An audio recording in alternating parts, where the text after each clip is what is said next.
본 방송에서 제공하는 투자 정보는 투자 판단에 대한 조언입니다. 방송에서 제공하는 주식의 가치, 가격 상승 및 하락에 대해서는 방송사에서 보장하지 않습니다. 실시간 정보 브리핑입니다. 첫 번째 소식입니다. 미국 뉴욕 증시 3대 지수가 현지 시간 12일 일제히 상승 마감했습니다.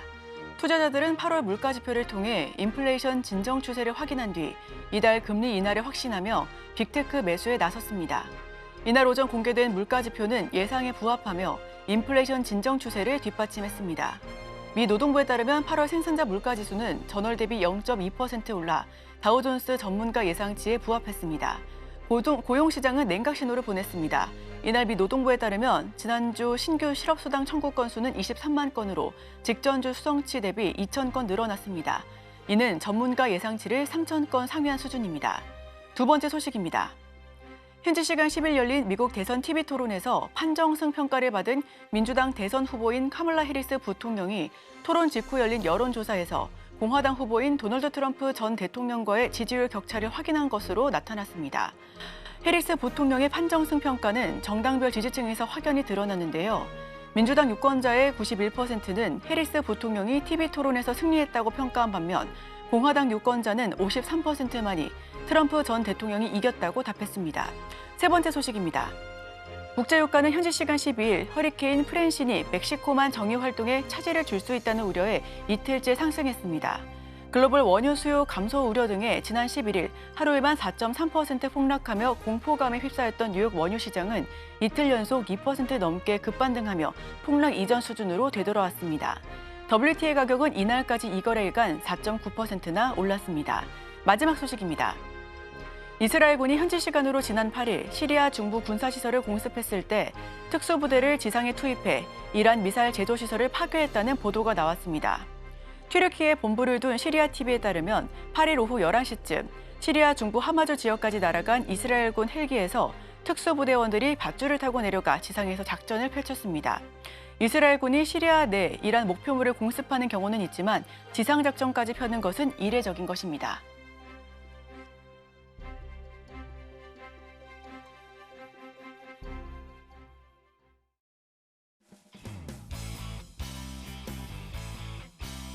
여러분의 성공 투자를 응원합니다. 안녕하세요. 증시7 진행의 이소연입니다.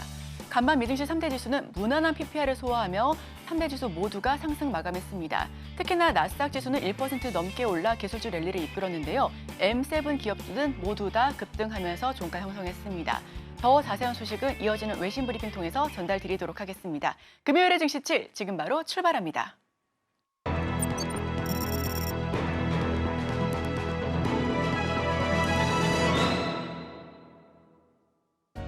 복잡한 외신 이야기 쉽고 간편하게 전해드립니다. 증시7 외신 브리핑 오은비입니다.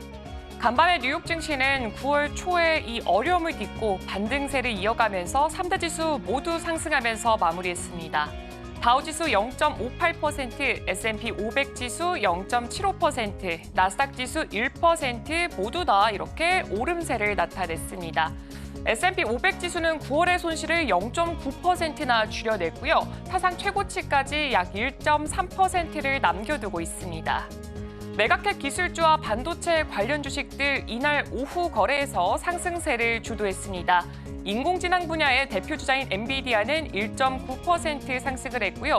구글의 모회사 알파벳과 페이스북의 모회사 메타는 각각 2.3%, 2.7% 올랐습니다. 투자자들은 이날 CPI 발표로 인해서 변동성이 있는 장세를 보였으나 기술주의 상승으로 주요 지수가 저점에서 반등했습니다. 그럼 이어서 자세한 소식들 전해드리도록 하겠습니다. 네, 미국의 8월 생산자 물가지수가 시장 기대치에 맞춰서 상승했습니다. 미국 노동부는 8월 생산자 물가가 전월 대비 0.2% 상승했다고 발표했습니다. 이는 다우존스가 집계한 전문가 전망치 0.2%에 부합하는 결과입니다. 전년 동기 대비로는 1.7% 상승했습니다. 에너지와 식품을 제외한 근원 PPI는 전월 대비 0.3% 상승해 전문가 예상치인 0.2%를 상회했습니다. 전년 동기 대비로는 3.3% 상승했습니다. 지난 7월 상승률은 전월 대비 0.1%에서 보합으로 하향 조정됐습니다. 미국의 생산자 물가는 지난 5월 이후 월간 상승률이 0에서 0.2%로 유지되고 있고요. 인플레이션 둔화 기대를 키우고 있습니다. 생산자 물가는 도매 물가로도 불리고 있고요. 소비자 물가의 선행 지표로 간주되고 있습니다. 다음 소식입니다. 미국의 신규 실업수당 청구 건수가 3주 만에 증가했습니다. 미국 노동부에 따르면 9월 첫째 주 신규 실업수당 청구 건수는 23만 건으로 전주보다 3천 건 증가해서 22만 6천 건이었던 이 월가 예상치를 소폭 웃돌았습니다. 2주 이상 실업수당을 청구한 계속 실업수당 신청 건수는 8월 25일부터 31일까지의 주간에 185만 건으로 직전 주보다 12만 2천 건 늘어나면서 월가 전망치와 일치했습니다. 최근 몇 주간 실업수당 신청 건수는 비교적 안정세를 보이고 있고요. 고용시장의 침체 신호는 주간 실업수당 신청 수치에서는 아직 나타나지 않고 있습니다. 다음 소식입니다. 오픈 AI가 현지 시간 12일 추론 능력을 갖춘 새로운 버전의 챗 GPT를 출시했습니다.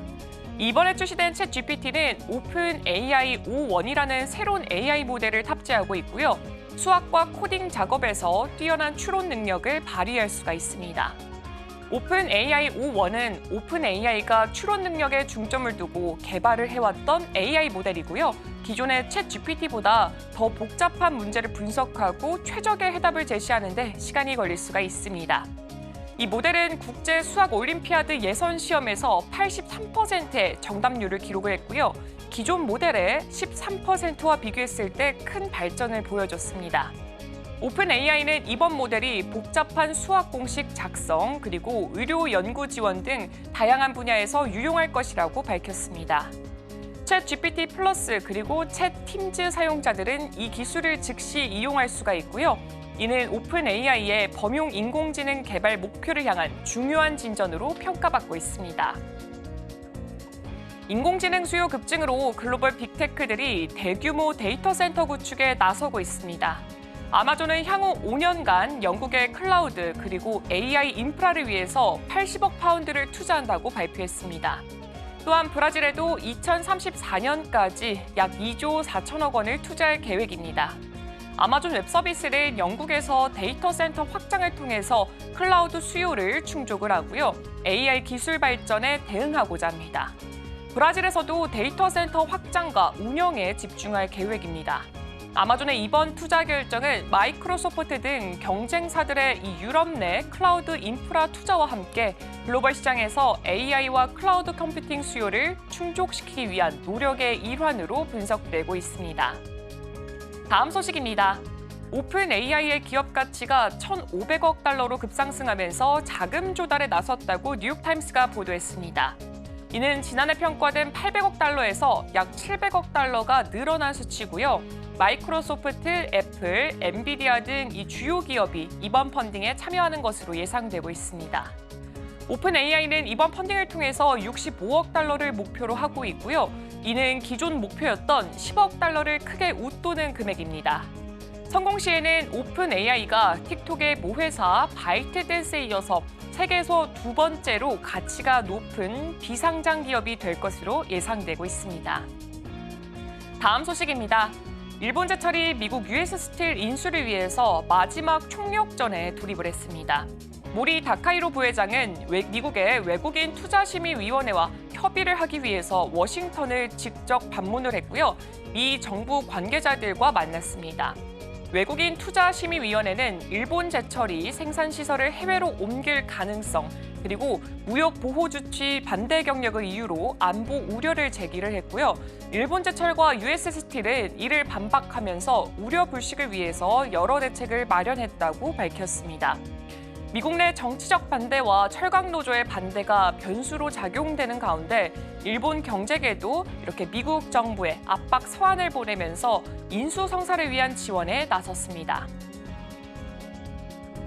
라파엘 보스틱 애틀랜타 연은 총재가 연주 내 거래 규정을 위반한 것으로 드러났습니다. 2017년 취임 이후에 2018년부터 2023년까지 연준의 정책 회의 기간 동안 154건의 이 거래를 제3자를 통해서 진행한 것으로 밝혀졌습니다. 연준 규정에 따르면 해당 기간 동안 공직자들은 거래가 금지돼 있습니다. 연준 감찰기구는 보스틱 총재가 기밀 정보를 기반으로 거래를 했거나 이해상충을 일으킨 증거는 없지만 그의 거래가 중앙은행에 대한 신뢰에 영향을 미칠 수가 있다고 지적을 했습니다. 보스틱 총재는 2022년 10월에 스스로 규정 위반을 인정을 했고요. 추가 조치는 연준 이사회가 결정할 예정입니다. 다음 소식입니다. 일본은행 심의위원들이 금리 인상 가능성을 잇따라 시사했습니다. 다무라 나오키 위원은 12일에 강연에서 경제와 물가 동향이 일본은행의 전망에 부합했을 경우에 정책 금리를 최소 1%까지 올려야 한다고 강조했습니다. 그는 2026년까지 중립금리를 수준으로 금리를 조정할 필요가 있다고 설명을 했습니다. 중립금리는 물가가 안정된 상태에서 자금 수급이 균형을 이루는 기준 금리 수준을 의미합니다. 나카가와 준코 의원도 물가가 안정적으로 상승할 경우에 금융 완화 조정 가능성을 언급을 했습니다. 이런 발언 후 엔화는 일시적인 변동을 보였고요. 일본은행은 이미 올해 2차례 금리를 인상하면서 마이너스 금리 정책을 종료한 바가 있습니다. 일본 경제는 향후 물가 동향에 따라서 추가 금리 인상이 이뤄질 가능성이 커지고 있습니다. 미국 우주기업 스페이스X가 12일 오전 6시 12분에 민간인으로는 최초로 우주 유영이 시작됐다고 발표했습니다. 이는 인류 역사상 나사 등 정부 기관 소속이 아니라 민간인이 우주 유영에 나선 첫 번째 사례입니다. 이번 우주 유영은 폴라리스던 임무의 일환으로 진행이 됐고요. 임무를 이끄는 억만장자 제러드 아이 장먼이 스페이스X가 개발한 우주복을 입은 채 우주 캡슐 드래곤의 해치를 열고 우주로 나섰습니다. 아이 장먼은 한 손으로 해치 구조물을 잡고 730km 상공에서 약 10분간 우주에 머물렀습니다. 이후에 스페이스X 엔지니어 세라 길리스도 10에서 20분간 우주 유영을 수행했습니다. 이번 임무는 우주 환경에서 36가지 연구와 실험을 진행을 하고요. 스타링크 위성을 활용해서 통신 실험도 수행을 했습니다. 오늘 제가 준비한 소식은 여기까지입니다. 이어서 국내 소식과 더불어서 오늘의 일면에서 전문가들의 수혜주까지 만나보시길 바랍니다.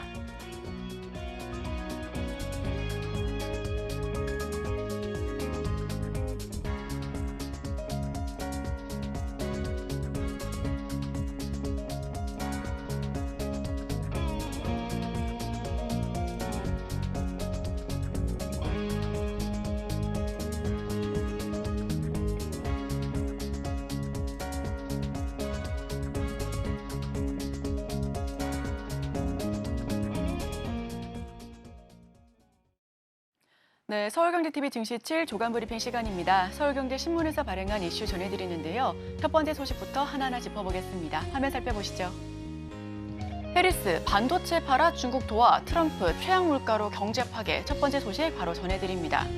민주당 대선 후보인 카멀라 해리스 부통령과 공화당 후보인 도널드 트럼프 전 대통령이 경제와 산업 정책 부문에서 불꽃 튀는 논쟁을 벌이고 있습니다. 해리스가 트럼프 재임 시절 중국의 반도체를 팔아 군사 현대화를 도왔다고 공격하자 트럼프는 미국은 역사상 최악의 고물가를 경험하고 있다며 현 정부가 경제를 파괴했다라고 맞받아쳤습니다. 해리스는 트럼프 재임 때 미국 반도체를 중국에 파는 상황이 벌어졌다며 결국 우리가 가진 기술을 중국을 상대로 판매한 것이다라고 비판했는데요. 그러자 트럼프는 중국이 구매한 반도체는 대만산이라며 미국은 중국이 가진 철학과 정책 때문에 대중 수출용 반도체를 거의 만들지 않았다라고 반박해 나섰습니다. 그러면서 현 정부에서 물가가 엄청나게 올랐다며 해리스는 최악의 인플레이션을 초래한 조 바이든 대통령의 판박일 뿐이다라고 화살을 돌리기도 했습니다. 중국에 대한 미국의 입장과 관련해 해리스는 동맹국과의 관계에 집중하고 인공지능과 양자 컴퓨팅 경쟁에서 승리하기 위해 미국에 기반한 기술 투자에 집중해야 한다라고 강조해 나섰는데요.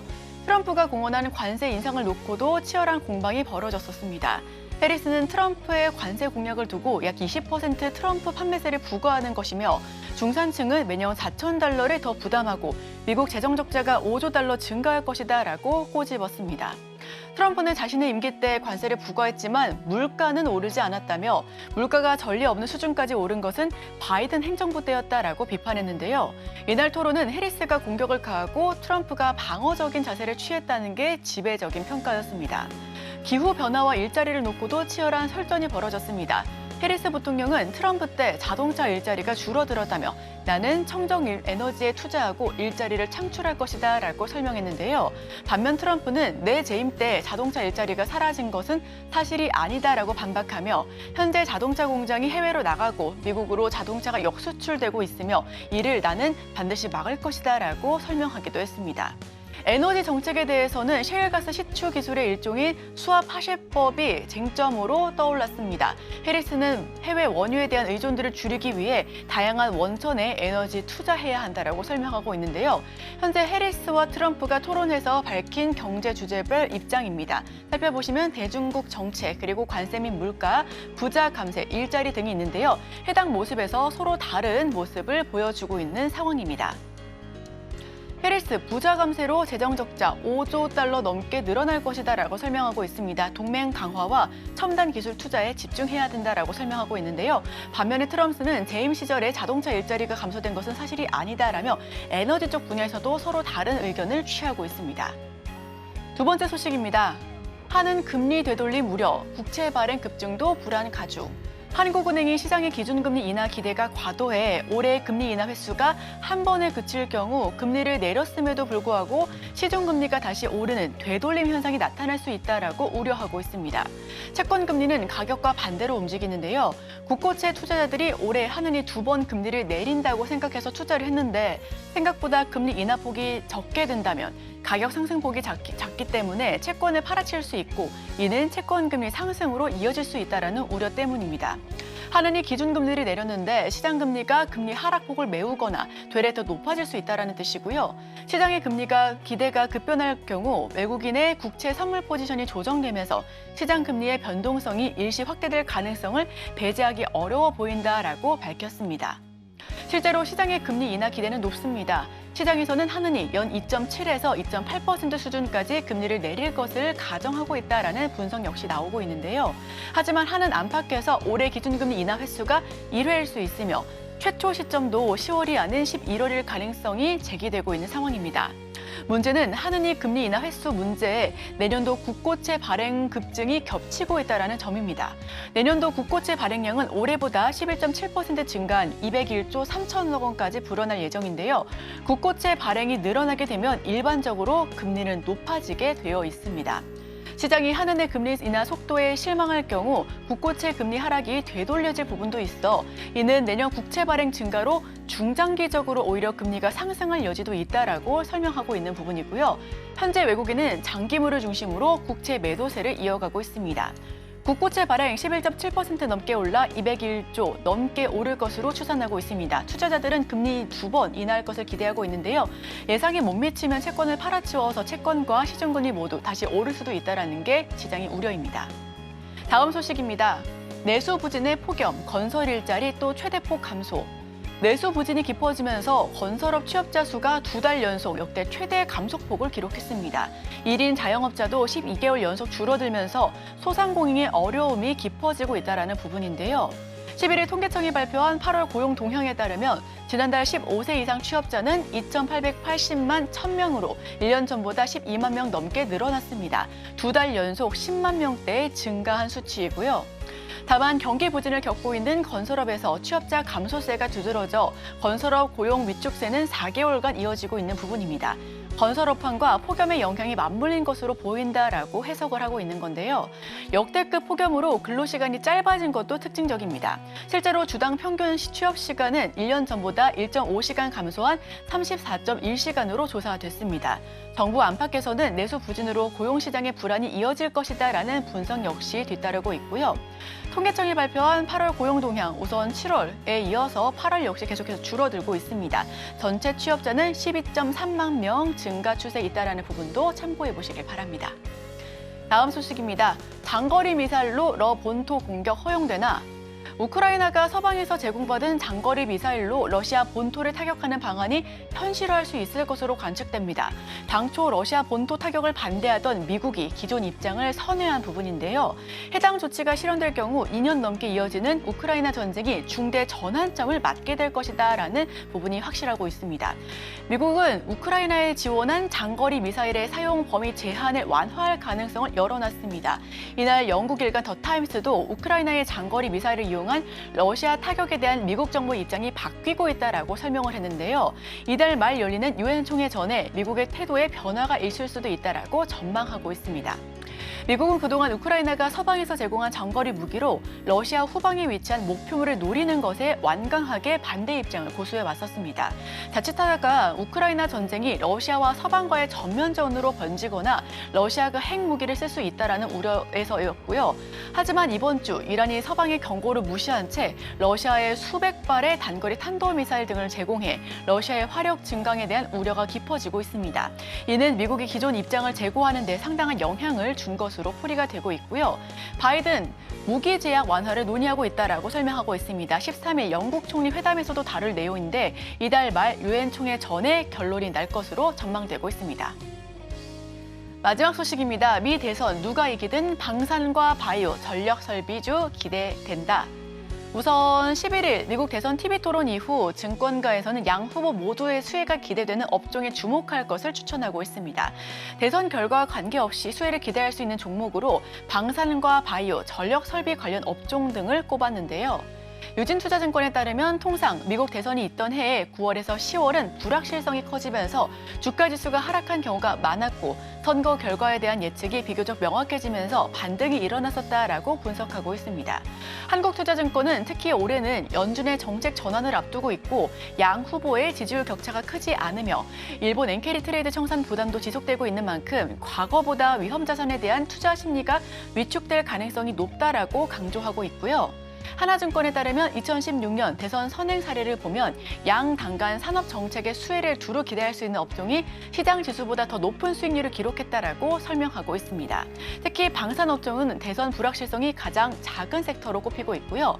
바이오주 역시 양당이 중국을 견제하기 위한 초당적인 입장을 견제하고 있어 주목받고 있습니다. IBK투자증권은 미국 상원도 생물보안법에 대한 의사를 지속적으로 표명하고 있어 연내 상원을 통과해 대통령 서명까지 완료될 수 있을 것으로 보인다라고 짚고 있습니다. 미 대선 불확실성 수혜 종목입니다. 우선 전문가들은 현대 로템과 삼성 바이오로직스, HD 현대 일렉트릭 등을 꼽고 있는데요. 전반적으로 해당 종목들 함께 지켜보셔도 좋을 것 같습니다. 미 대선을 앞둔 9월에서 10월에는 주가가 하락세를 보였는데 올해 연준 피번 예고로 변동성이 더 확대될 수 있다는 점도 투자 판단에 참고하셔야 될 것 같습니다. 해리스와 트럼프 모두 자국 우선주의를 표방하고 있는데요. 군사 안보와 중국 견제, 전력망 교체 등 양당 정책이 겹치는 종목에 주목해야 된다는 입장입니다. 네, 이번에 제가 준비한 소식은 여기까지입니다. 계속해서 전문가와 함께 오늘의 일면에서 오늘의 수혜주까지 찾아보도록 하겠습니다. 저희와 끝까지 함께 하시죠.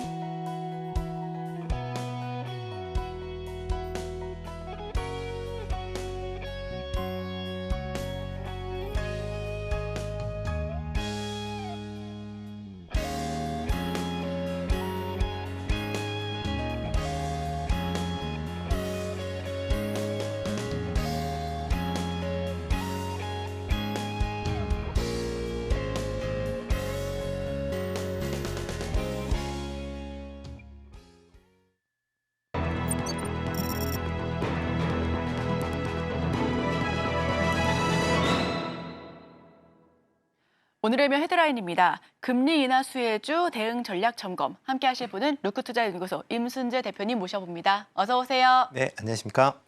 네, CPI 그리고 PPI 발표 이후에 시장에서 베이비컷에 대한 경로가 조금 더 확실해진 것 같습니다. 인하 폭은 아직 의견이 분분하고 있지만 인하를 한다는 것만큼은 명확해 보이는 사인인데요. 자, 금리 인하 기대감 속에 관련 수혜주를 점검해 보도록 하겠습니다. 우선 가장 큰 기대감을 얻고 있는 것은 반도체입니다. AI 거품론 아직까지는 고점론도 공존해 있는 만큼 우려와 그리고 기대감이 함께 있다라고 볼 수가 있겠는데 어떻게 보실까요? 네, 추석 연휴 때 이제 FOMC 회의가 이제 열리게 돼 있죠. 여기서 이제 FOMC 회의 때 지금 분위기로는 기준금리 인하가 거의 확실시된다라고 보시면 될 것 같습니다. 과연 이제 25bp냐, 50bp냐라는 그런 이제 여러 가지 얘기가 있는데 어저께 발표된 CPI, PPI를 본다라고 하게 되면 일단 25bp 쪽으로 일단 시장에서는 베팅을 하고 있다라고 보시는 게 좀 더 맞지 않을까 싶습니다. 특히 이렇게 이제 기준금리가 인하가 된다라고 하게 되면 기업 입장에서 보면 당연히 긍정적으로 볼 수밖에 없다라고 보시면 되는데요. 이렇게 이제 기업 입장에서 보면 대규모 이제 차입들이 있기 때문에 이런 차입 금리가 인하가 된다라고 하게 되면 차입금에 대한 비용이 감소할 수밖에 없다라고 보시면 될 것 같습니다. 이 인하폭이 상대적으로 좀 큰 종목들이 이제 성장 기술주다라고 보시면 되는데요. 성장 기술주 같은 경우는 미래 성장성에 대한 그런 베팅들이 많이 이루어지고 있으면서 이에 따른 R&D 투자가 많이 이루어지고 있습니다. 그렇지만 그 실적은 좀 더 시간을 두고 발생하는 경우들이 많기 때문에 그 대부분을 차입금으로 처리할 경우들이 많고요. 그러다 보니까 상대적으로 이런 기업들이 금리 인하 때 수혜를 입는다라고 생각을 하고 있습니다. 다만 이제 최근 같은 경우에는 일부 업종이나 기업들은 좀 다른 그런 이제 모습을 좀 보이기도 있습니다. 대표적으로 이제 빅테크 기업이다라고 보시면 되는데요. 빅테크 기업 같은 경우에는 원체 이제 글로벌적으로 장사가 잘 되는 그런 기업들이다 보니까 내부에 쌓여 놓아온 현금이 어마어마한 그런 상황입니다.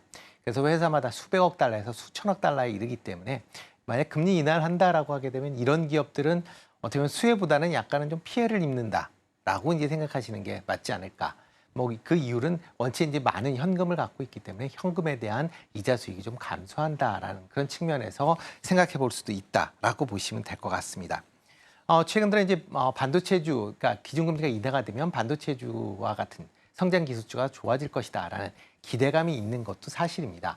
그렇지만 이제 반도체 관련된 종목들은 이런 이제 금리 인하보다는 AI 투자에 대한 지속성 여부가 좀 더 주가에 민감하게 반영될 가능성은 있다라고 생각을 하고 있습니다. 올해 계속 이제 올 초서부터 AI 관련된 그런 기대감으로 상승을 했다가 최근 들어 조금 조정을 받고 있는데요. 이게 금리 인하를 안 해서 조정을 받는다라기보다는 AI 투자가 과연 연속적으로 이루어질 수 있겠느냐라는 그런 우려감이 시장에서 좀 더 확대되고 있다라고 보시면 될 것 같습니다. 특히 빅테크 관련된 기업들이 AI에 지금 대규모로 투자를 하고 있는 그런 상황입니다. 그래서 대규모 투자를 했음에도 불구하고 이거에 대한 이제 수익성이 아직까지는 뚜렷이 나타나지 않기 때문에 과연 이런 수익성 없는 사업을 계속적으로 할 수 있겠느냐라는 그런 이제 어떻게 보면 재무적인 그런 이제 느낌 얘기 측면에서 얘기들이 나오고 있다라고 보시면 되는데요. 그렇지만 AI 시장을 본다라고 하게 되면 이건 재무적인 상황으로 판단하기보다는 시대의 패러다임이 바뀌고 있다라는 부분으로 접근해 보셔야 되는 게 맞지 않을까 싶습니다. AI 관련된 투자가 만약 지금 이루어지지 않는다라고 하게 되면 그 투자를 하지 않는 기업들은 5년에서 10년 이후에는 시장에서 도태가 될 수 있다는 그런 우려감이 상당히 좀 커졌다라고 보시면 될 것 같고요. 글로벌 빅테크 관련된 이제 IT 전문가들의 지금 주장에 따르면 지금 AI 투자는 비용과 관계없이 투자를 해야 되는 그런 산업군으로 지금 분류가 되고 있다라고 보시면 될 것 같습니다. 그렇기 때문에 지금 현재 AI 투자에 대한 의구심을 품는다는 것은 너무 섣부른 그런 판단이 아닌가라는 좀 생각을 해보고 있고요. 이런 이제 생각들 때문에 이런 AI에 HBM 반도체를 공급하고 있는 국내 반도체 업체도 같이 도매금으로 지금 묶여서 약세를 보이고 있는데 그것도 조금은 좀 더 지켜봐야 되는 사항 아닌가라는 생각을 해보고 있습니다. 그렇기 때문에 반도체주 같은 경우에는 금리보다는 이런 이제 AI 인프라의 투자가 얼마만큼 빠르게 지속이 되는지 여부를 주목해서 보셔야 되지 않을까라는 생각을 해보고 있습니다. 그렇기 때문에 AI에 대한 투자가 계속 최근 들어 이제 다시 미국에서 AI 관련주도 이제 상승하는 그런 모습을 보이고 있는데요. 국내 반도체주도 관련된 그런 분위기에 편승될 가능성이 좀 크다라고 생각을 하고 있습니다. 네, 금리 인하에 대한 기대감으로 성장주에 대한 관심이 그 어느 때보다 높습니다. 다만 빅테크 기업들은 오히려 피해를 입을 수도 있다는 부분까지도 함께 말씀을 해주셨는데요. 그 이유가 현금에 대한 이자 수익이 감소할 수 있기 때문입니다. 추가적으로 지금 AI에 대해서 의문과 그리고 기대감이 모두 공존하는 시작인데 아직까지는 우려에 대한 부분은 조금 떨쳐도 되지 않을까라는 시선까지도 말씀을 해주셨습니다. 자, 추가적으로 2차 전지 관련주에 대한 이야기도 논의를 해보겠습니다. 2차 전지 우선 신재생, 친환경 관련주 미국 대선 TV 토론 이후에 더 크게 각광을 받고 있는 것 같습니다. 해리스 트레이드 영향까지 더해져서 시장 두독까지는 아니더라도 다시 한번 활기를 되찾을 수 있지 않을까 하는 기대감이 높아지고 있는데요. 이에 대해서 지금 금리 인하 기대감을 가지고 다시 한번 포트에 담아봐도 되는 시점일까요? 일단은 뭐 지금 단기적으로는 가능하지 않을까라는 생각을 좀 해보고 있습니다. 단기적으로요? 네, 단기적인 이유 중에 하나는 친환경 관련된 종목들이 올해 낙폭이 상당히 컸다라고 보시면 될 것 같습니다. 특히 연초서부터 트럼프 후보의 지지율이 상승을 하면서 일단 트럼프 후보가 당선될 가능성에 대한 부분이 시장에서 좀 베팅이 됐다라고 보시면 될 것 같고요. 만약 트럼프 후보가 당선이 될 경우에 가장 피해를 보는 업종이다라고 하게 되면 친환경 관련된 업종이다라고 이제 많은 투자자들이 인식을 하고 있었다라고 보시면 될 것 같습니다. 특히 이제 트럼프가 재집권할 때는 IRA 법안에 대해서 일단 뭐 폐기를 하겠다라고 뭐 대놓고 얘기를 한 그런 상황이고요. 이뿐만 아니라 친환경 관련된 뭐 보조금을 폐지하거나 아니면 대폭 축소하겠다까지 얘기를 한 그런 상황입니다. 그러다 보니까 뭐 바이든 대통령과의 TV 토론회에서 트럼프 후보가 상당히 좀 강세를 보임에 따라서 이러한 경향성이 좀 강하게 이루어졌고요. 그렇기 때문에 어떻게 보면 친환경 관련주들이 갖고 있는 그런 이제 실질적인 밸류에 비해서 상당히 좀 낙폭이 커지면서 저평가에 대한 그런 이제 이슈가 좀 불거진 것도 사실입니다. 그 이후에 이제 민주당 입장에서 바이든 대통령에서 해리스 부통령으로 후보가 교체가 되면서 지금 양당 후보가 상당히 지금 박빙의 그런 승부를 보이고 있는 그런 상황이다라고 보시면 될 것 같고요. 그러다 보니까 상대적으로 낙폭을 키웠었던 그런 친환경 관련된 종목으로 지금 매수세가 지금 유입이 되고 있어서 최근에 국내뿐만 아니라 미국 증시에서도 친환경 관련주가 강세를 보이고 있는 이유다라고 보시면 될 것 같습니다. 그렇지만 이제 미국 대선이 아직까지 진행 중입니다. 뭐 양당 후보가 여전히 박빙의 승부를 가지고 있고요. 뭐 지금 TV 토론에서 해리슨 후보의 우세승이다라고 지금 얘기들 하고 있지만 내용을 자세히 뜯어보면 해리스 후보가 잘했다라기보다는 트럼프 후보가 상대적으로 못했기 때문에 부각을 받은 그런 상황이었고요.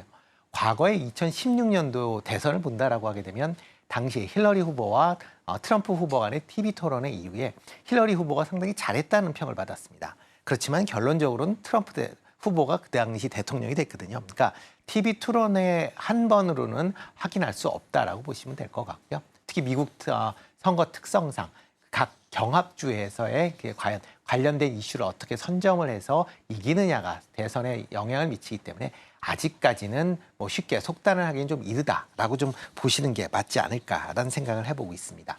다만 이제 어느 정도 그 이전에 트럼프 효과에 의해서 하락된 부분은 어느 정도 상승은 충분히 가능하지 않을까라는 생각을 해보고 있고요. 뭐 2차 전지주가 만약 추가적으로 더 상승을 하려고 한다라고 하게 되면 이러한 이제 어느 후보가 되느냐보다는 기업의 실적이 얼마만큼 개선될 수 있느냐를 보셔야 된다라고 보여집니다. 뭐 IRA 법안에 따른 우려다라고는 하지만 지금 현재 IRA 법안에 따라서 미국 내에서 전기차에 대한 보조금은 지급이 되고 있습니다. 그러니까 지급이 안 돼서 전기차가 판매가 둔화되는 게 아니라 지급이 되고 있음에도 불구하고 전기차의 판매가 지금 둔화가 되고 있다는 점에 좀 주목을 해보셔야 될 것 같고요. 만약 이제 해리스 후보가 되면 IRA 폐지를 안 한다라는 불확실성을 제거한다라는 측면에서 긍정적일 수는 있지만 IRA가 한다라고 해서 무조건 전기차가 잘 팔릴 것이다라는 거를 보장한다라는 건 아니라는 것도 확인해 보셔야 될 것 같고요. 그렇기 때문에 2차 전지주가 추가적으로 더 상승을 하기 위해서는 뭐 이러한 상승으로 이제 추세를 만들기 위해서는 전기차 판매가 이전처럼 어느 정도의 탄력을 받기 시작을 해야 된다라고 보시면 될 것 같고요. 이게 이제 뭐 전기차 판매 실적이나 아니면 각 기업들의 실적에 반영된 이유를 확인하신 이후에 투자를 하셔도 늦지 않는다라고 생각을 하고 있습니다.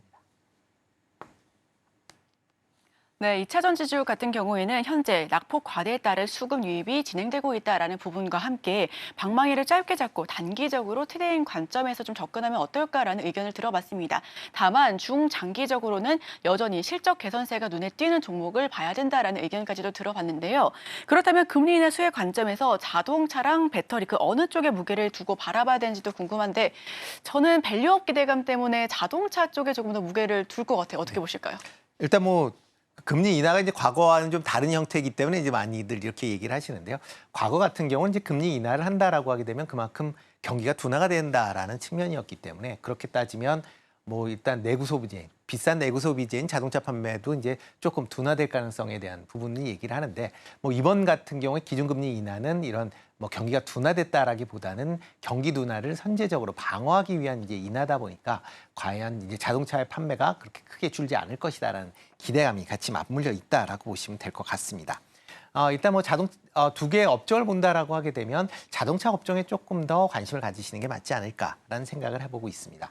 특히 이제 특히 국내 자동차 업체들 같은 경우는 주력 시장인 미국 시장에서 판매가 상당히 호조세를 보이고 있는 게 사실입니다. 특히 현대차 같은 경우 8월 달 미국 내에 이제 자동차 판매가 전년 대비 21% 증가한 만큼 미국 내에서 탄탄한 그런 수요가 여전히 유지가 되고 있는 그런 상황이고요. 그 외에 이제 전기차의 판매는 조금 성장률이 좀 둔화되고 있습니다. 뭐 전년 대비 한 3% 성장이 좀 불가한데도 불구하고 전체 성장이 21%였다라고 하게 되면 내연 기관이나 하이브리드 차량의 판매가 확대가 됐다라고 보시면 되는데요. 특히 하이브리드 차량 같은 경우는 전년 대비 28% 증가할 만큼 판매가 상당히 호조세를 보이고 있습니다. 그렇기 때문에 전기차 관련돼서 판매 증가보다는 이런 하이브리드 차량의 판매가 증가한다라고 하게 되면 2차 전지보다는 아마 전기차 관련 이런 이제 하이브리드 차량을 판매하는 완성 업체들이 좀 더 주목을 받을 가능성도 있고요. 조금 전에 말씀하셨듯이 기업 밸류업 프로그램 차원에서 본다라고 해도 자동차 업종들이 상대적으로 저 PBR 그런 업종들이기 때문에 관련된 기업들이 상대적으로 좀 수혜를 볼 가능성은 좀 크다라고 좀 생각을 하고 있습니다. 네, 자동차와 배터리 쪽에서는 자동차의 승기를 조금 더 손을 잡아주셨습니다. 자, 그럼 제약바이오로 넘어가 볼게요. 미국 생물보안법으로 두 후보 중 누가 되더라도 오케이다라는 의견이 있는데 이미 하원은 통과했고요. 상원 역시 빠르게 통과될 수 있을 것으로 보여지고 있습니다. 다만 선별 전략이 반드시 필요해 보이는 부분이고요. 금리 인하 시 제약바이오 어떻게 포트폴리오 좀 짜보면 더 큰 수익 받아갈 수 있을까요? 네, 뭐 최근 들어 이제 제약바이오 관련주들이 상당히 좋은 그런 주가 흐름을 보이고 있습니다. 뭐 가장 큰 이유가 국내적으로 뭐 여러 가지 이슈들이 있죠. 뭐 미국 FDA 승인도 있었고요. 그다음에 신약 물질을 아닌 플랫폼을 기술 수출한다든가 아니면 뭐 비만 치료제 또 최근 들어 이제 생물보안법까지 다양한 기업들에 대한 개별 이슈가 불거진 그런 상황이고요. 여기에 기준금리가 인하가 된다라고 하게 되면 상대적으로 제약바이오 관련된 기업들이 수혜가 클 것이다라는 기대감까지 같이 반영이 되면서 전반적으로 뭐 주도주적인 그런 이제 모습세를 보이고 있는 그런 상황이다라고 보시면 될 것 같습니다. 뭐 이러한 이제 제약바이오에 대한 강세 현상은 아마 하반기에 좀 더 이어질 가능성은 충분히 있다라고 생각이 되고 있고요. 다만 모든 기업이 다 한꺼번에 올라간다라기보다는 그 안에서 기술력이 있는 기업 중심으로 선변화될 가능성이 상당히 좀 크다라고 보시면 될 것 같습니다. 특히 이제 최근 들어 시장에서 주목받고 있는 뭐 기술 수출과 관련된 기업들 여전히 좀 주목을 보셔야 될 걸로 보여지는데요. 국내 뭐 제약 바이오 여건상 이런 이제 국내 기업들이 관련된 이제 신약 물질을 개발을 해서 최종적으로 신약을 개발할 때까지의 뭐 투자 기간이나 투자 비용이 상당히 많이 들어가고 있습니다. 이거를 따진다라고 하게 되면 이런 쪽으로 투자를 한다라고 보면 불확실성이 상대적으로 크기 때문에 물론 성공을 해서 주가에 크게 반영될 수도 있지만 그거보다는 실패했을 때 리스크가 좀 더 커질 수밖에 없고요. 그렇다라고 하게 되면 이런 실문양 물질을 글로벌 빅파마에 수출해서 안정적인 뭐 마일스톤이나 아니면 로열티를 받는 게 보다 현실적인 그런 현실적인 방안이다라고 보시는 게 맞지 않을까 싶습니다. 그렇기 때문에 이런 기술 수출이 가능한 그런 기업을 보시는 게 어떨까 싶고요. 뭐 지금 최근 들어 이제 계속 기술 수출에 대해서 얘기가 나오고 있는 펩트론 같은 경우 조금 관심 있게 좀 보시면 어떨까 싶습니다. 그리고 또 오픈 이노베이션에 관련된 부분도 같이 좀 주목해 보시면 좋을 것 같은데요. 오픈 이노베이션이다라고 하게 되면 국내에 어느 정도 이제 규모가 있는 대형 제약사에서 바이오 벤처의 기술을 이제 이전을 받아서 같이 공동 개발해 글로벌 빅파마에 기술 수출하는 그런 이제 제도다라고 보시면 될 것 같습니다. 뭐 이 제도로 가장 지금 시장에서 주목을 받고 있는 게 유한양행과 오스코텍이다라고 보시면 될 것 같고요.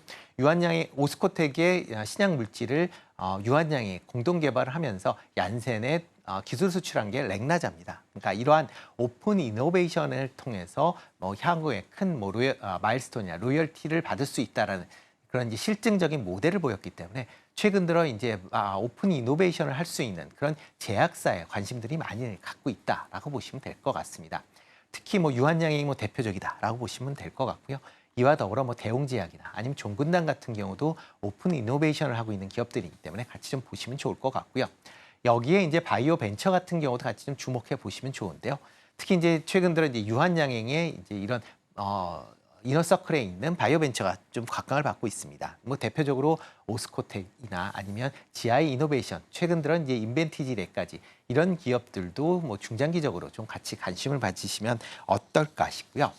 미국의 이제 생물보안법이 통과되면서 국내 CDMO 관련된 기업들도 같이 관심을 좀 받고 있습니다. 특히 세계 3위의 우시바이오가 미국 업체들의 주문을 못 받는다라고 하게 되면 그 물량 일부를 국내 업체나 아니면 인도 업체들이 받을 것이다라고 예상이 되고 있고요. 국내 업체가 받는다라고 하게 되면 단기적인 그런 이슈로 생각하시는 것보다는 중장기적인 이슈로 관심 있게 보시면 좋은데요. 대표적으로 삼성 바이오로직스나 아니면 바이넥스 같은 경우에 좀 관심 있게 좀 보시면 어떨까 싶습니다. 그리고 또 하나 이제 이런 CDMO 관련된 기업들은 향후에 미국의 약가 인하와 같이 또 맞물려 있습니다. 그렇기 때문에 미국 대선에서 어느 후보가 되든 간에 약가를 낮춰야 된다라는 관점에서 보면 이런 CDMO나 아니면 제너릭 관련된 기업들도 여전히 좀 관심 있게 보셔야 되지 않을까 싶습니다. 네, 그렇다면 마지막 질문으로 짧게 한번 드려보도록 하겠습니다. 다만 금리 인하 효과 이미 시장에서 선 반영됐다는 의견도 있습니다. 그렇기 때문에 오히려 방어주, 헬스케어나 통신과 같은 부분들에 더 투자를 해야 된다는 의견도 있는데 이에 대해서는 어떻게 보실까요? 일단 기준금리 인하는 어느 정도 좀 반영이 되지 않을까 싶습니다. 그러니까 기준금리 인하가 새롭게 나온 게 아니라 지금 올 이제 여름 들어오면서부터 계속 이제 기준금리 인하에 대한 얘기가 많이 나와 있고요. 특히 고용 지표가 좀 둔화가 되는 그런 모습을 보이면서 더더욱 기준금리 인하에 대한 그런 얘기들이 나오면서 어느 정도 시장에 반영이 된 거 아닌가라는 생각을 해보고 있습니다. 특히 미국 2년물 국채금리를 본다라고 하게 되면 최근에 3.66%대로 이제 하락이 됐는데요. 지금 미국 기준금리가 5.25에서 5.5를 보니까 어느 정도 시장에 그 정도의 인하를 반영이 됐다라고 보시면 될 것 같고요. 주식시장도 그 부분은 충분히 이미 반영이 됐다라고 생각을 하고 있습니다. 따라서 현재와 같은 기준금리가 인하되는 시점에서 이미 반영된 시장에서 추가적으로 이런 리스크가 없다라고 보통 얘기하는 유틸리티 관련주에 과연 투자를 할 필요가 있겠느냐라기보다는 보다는 성장 관련주, 기술주 쪽으로 투자하는 게 좀 더 맞지 않을까라는 생각을 해보고 있고요. 조금 전에 말씀드렸었던 그런 이제 실적이 개선될 수 있는 그런 기업 중심으로 관심을 가지시는 게 어떨까 싶습니다. 네, 금요일에 오늘의 일면 임순재 대표와 함께했습니다. 오늘 말씀 고맙습니다. 네, 고맙습니다.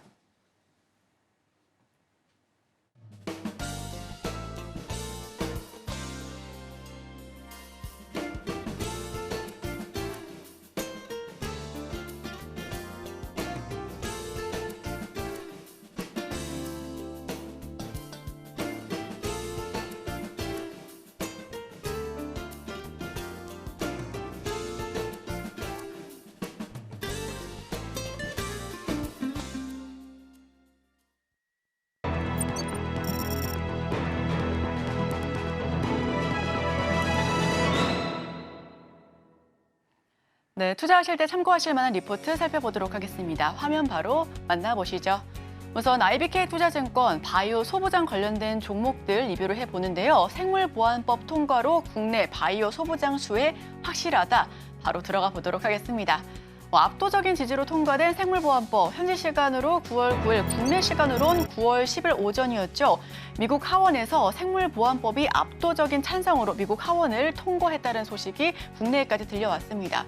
미국 상원도 생물보안법을 지지하고 있음이 지속적으로 확인되고 있어 연내 상원을 통과해 대통령 서명까지 진행될 수 있을 것으로 기대감이 높아지고 있는 상황인데요. 우선 표면적으로는 생물보안법, 미국 정부가 우려하는 생명공학 기업과 거래하는 기업의 보조금 제공을 금지하는 법안입니다. 우선 중국을 좀 견제하는 법안이다라고 보시면 될 것 같고요. 실질적으로는 빠르게 경쟁 국가로 급부상한 중국 내 바이오 기업들에 대한 제재의 성격을 띠고 있습니다. 우리 제약 바이오 기업들은 앞으로 중소형 설비를 활용한 원스톱 솔루션이 필요하다는 의견까지도 덧붙여 보겠습니다. 자, 생물보안법, 중국을 견제하기 위해 만들어졌다라고 봐도 과언이 아닌데요. 해당 법안에는 미국 안보에 우려되는 중국 바이오 기업으로 우시바이오로직스, 우시앱텍, 그리고 베이징 유전체 연구소 등 중국 5개 바이오 기업이 포함이 됐습니다. 법안 요예 기간은 2032년 1월까지라고 예고가 되어 있고요. 우선 우시 바이오 그룹부터 하나하나 살펴보겠습니다. 바이오 산업 내에서 유의미한 성과를 굉장히 많이 낸 글로벌 기업입니다. CRDMO, 기존 CDMO에서 연구를 추가해 위탁 연구 개발 생산으로 불리고 있는데요. 삼성 바이오로직스와는 달리 중소형 바이오 리액터를 주로 보유하고 있습니다. 고객사들의 신약 개발 초기 단계부터 참여해 상업화까지 원스톱 솔루션을 제공하고 있다라고 보여지고 있는 기업입니다. 근본 미국 정부의 정책 변화는 결국 우시 바이오 그룹의 대체할 CRDMO 플레이어의 새로운 등장이나 혹은 기존 플레이어들의 반사이익으로 귀결될 수 있을 것이다라고 입을 모아 말하고 있는데요. 우선 반사이익이 예상되는 대표 기업들은 스위스의 론자, 그리고 한국의 삼성 바이오로직스, 미국의 카탈란트, 일본의 후지필름 등이 될 수 있을 것이다라고 보고 있습니다. 국내 바이오 소부장 기업들은 바이오 산업 변화에 따른 성장 기회를 확보해 새로운 성장기를 마주할 수 있을 것으로 보여지고 있는데요. 생물보안법 발의 당시에는 4개 기업만을 명시했으나 5월 하원 상임위 제출안에는 우시바이오로직스를 규제 기업에 추가해 중국 기업 배제 움직임이 가속화될 수 있을 것으로 판단되고 있습니다. 또한 적대국 기업에 장비나 서비스를 제공하는 건 역시 규제 대상에 포함돼 미국 내 제약 바이오 밸류체인 전반에 재정비가 나타날 수 있을 것으로 기대감 역시 모아지고 있는데요. 우선 미국 바이오협회에 따르면 회원사를 대상으로 중국 CDMO의 영향력을 조사한 결과 이에 생물보안법의 파급력과 국내 기업들의 반사이익을 가늠해 볼 수 있었다라고 조사 결과를 발표했습니다. 특히 한국과 일본, 인도, 유럽 기업들의 수혜가 예상된다라는 부분 역시도 직접적으로 명시가 되어 있는데요. 삼성 바이오로직스부터 하나하나 짚어보도록 해보겠습니다. 우선 블록버스터, 연매출 1조 원 이상의 의약품의 수요를 감당할 수 있는 글로벌 바이오 의약품 위탁 개발 생산 기업은 전 세계적으로 우선은 많지가 않은 부분인데요. 생물보안법으로 표면화된 경쟁사의 리스크는 수혜로 작용할 수 있을 것으로 보여집니다. 이에 많은 증권사들이 삼성 바이오로직스의 목표 주가를 줄지어 높여 잡았었고요. 우선 목표 주가 115만 원까지 높이고 있는 상황입니다. 삼성 바이오로직스는 계속해서 100만 원대를 엎치락뒤치락하는 모습을 보여주고 있습니다. 우선 어제장 기준으로는 1% 넘게 내리면서 97만 1,000원 선에서 종가 형성했는데요. 앞으로 계속해서 수혜를 받을 수 있으니 중장기적으로 바라봐도 괜찮겠다라고 보여지고 있는 상황입니다. 풍부한 임상 단계의 파이프라인과 블록버스터 의약품 출시, 그리고 고객사 외주, 항체 의약품의 상업화 생산에 집중한 전략은 중단기적으로도 유효할 것으로 전망하고 있는데요. 특히나 ADC 매출 증가는 위탁 개발과 생산을 담당하는 CDMO 시장의 개화로 이어질 수 있을 것으로 보여진다라고 증권사는 말하고 있습니다. 자, 그럼 두 번째 종목이죠. ST팜 살펴보겠습니다. 어제 2% 넘게 오르면서 기분 좋은 모습으로 종가 형성했습니다. 98,900원에서 장을 마무리했는데요. 최근 수주가 잇따르고 있는 것도 생물보안법으로 인해 중국 대체 기업을 찾는 글로벌 움직임이 본격화되면서 수혜를 받고 있다라고 살펴보고 있습니다. 지난달 블록버스터 신약의 저분자 화학합성 원료 의약품 공급사로 선정돼 계약사는 글로벌 톱10 제약사로 잘 알려져 있는데요. 기존에는 중국에서 원료를 공급받아온 것으로 잘 알려져 있기 때문에 중국에서부터 계속해서 반사이익을 얻을 수 있는 종목으로 언급이 되고 있는 상황입니다. ST팜은 당시 생물보안법 영향으로 대체 원료 공급사로 선정이 됐다며 내년 시생산 원료 공급을 시작으로 생물보안법이 통과가 된다면 공급 물량이 증가할 수 있을 것이다라고 밝힌 바 있었는데요.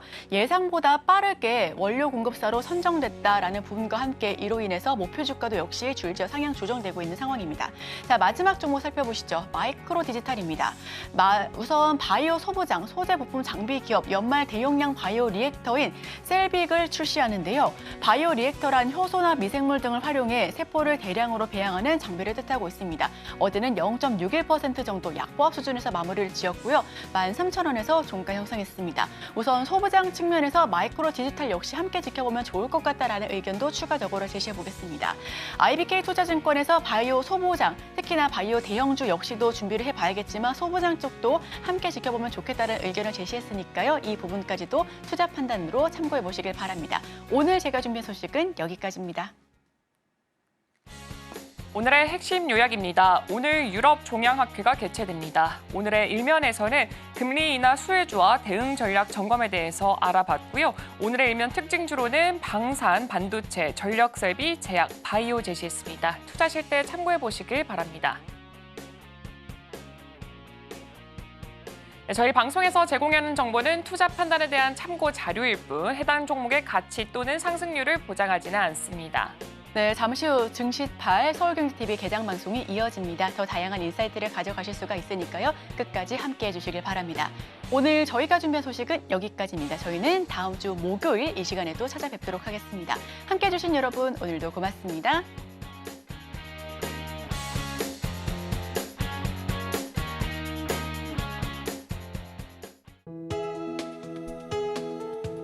본 방송에서 제공하는 투자 정보는 투자 판단에 대한 조언입니다. 방송에서 제공하는 주식의 가치, 가격 상승 및 하락에 대해서는 방송사에서 보장하지 않습니다.